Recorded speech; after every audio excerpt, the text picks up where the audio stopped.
Un peu de lecture maintenant, et là aussi de la lecture engagée. France Bleu Nord, circuit bleu, côté culture. Avec Monsieur Bob Garcia, que j'ai plaisir et que vous avez plaisir aussi à retrouver. Écrivain lui-même, on le dit pas assez. Bob, bonjour. Bonjour Juliette. Et puis, vous nous parlez des livres parce que c'est vraiment l'univers dans lequel vous vous sentez bien et on vous retrouve tous les mardis. Aujourd'hui, vous voulez mettre notre attention sur cet ouvrage. 14 auteurs qui se retrouvent autour d'une lutte, la lutte contre la mucoviscidose. 14 auteurs qui se réunissent avec des textes nouveaux. Alors, c'est quoi l'idée, Bob ? Alors l'idée est partie d'une personne qui s'appelle Sylvie Kowalski, qui gère elle-même son propre petit salon du livre, d'ailleurs salon du polar.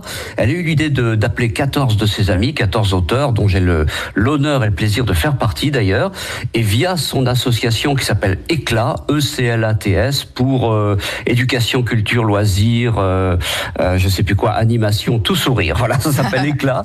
Elle a créé donc ce petit recueil de nouvelles qui s'appelle Respire, debout, souffle, qui est autour de la thématique évidemment de l'air, de la respiration, du souffle, etc. Et les 14 auteurs ont tous accepté de reverser leurs droits d'auteur à la lutte contre la mucoviscidose. Donc c'est un beau projet et c'est aussi un beau recueil. On parle pas assez de recueil de nouvelles. C'est le parent pauvre, un petit peu comme la poésie la semaine dernière, je vous en parlais. Ouais. Les nouvelles, on les lit pas tellement en France. Et c'est un tort parce que ça se lit très très vite.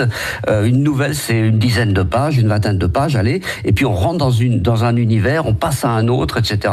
Là, on a du polar, de la science-fiction, de la littérature un peu plus feel good, comme on dit. Ouais. Et donc, ces 14 auteurs, sur 200 pages, se sont exprimés autour de cette thématique du souffle, de la respiration. Vous avez des grands noms, comme Ghislain Gilberti, Yann Manouk, ouais. Jean-Christophe Portes, et puis des femmes aussi qui écrivent superbement bien.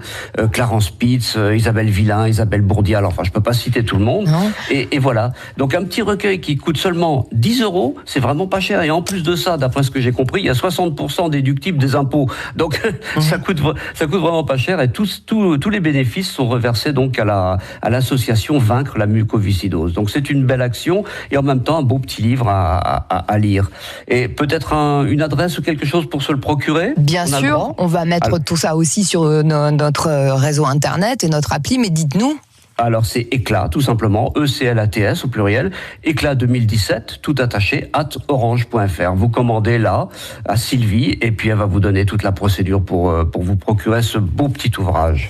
Mille merci Bob Garcia, on vous retrouvera avec beaucoup de plaisir mardi prochain, et puis 10 € pour un bel ouvrage et plonger dans les nouvelles et apporter votre souffle pour apporter du souffle à ceux qui en ont besoin. Je vous embrasse Bob, passez une belle semaine, et à la semaine prochaine. Salut!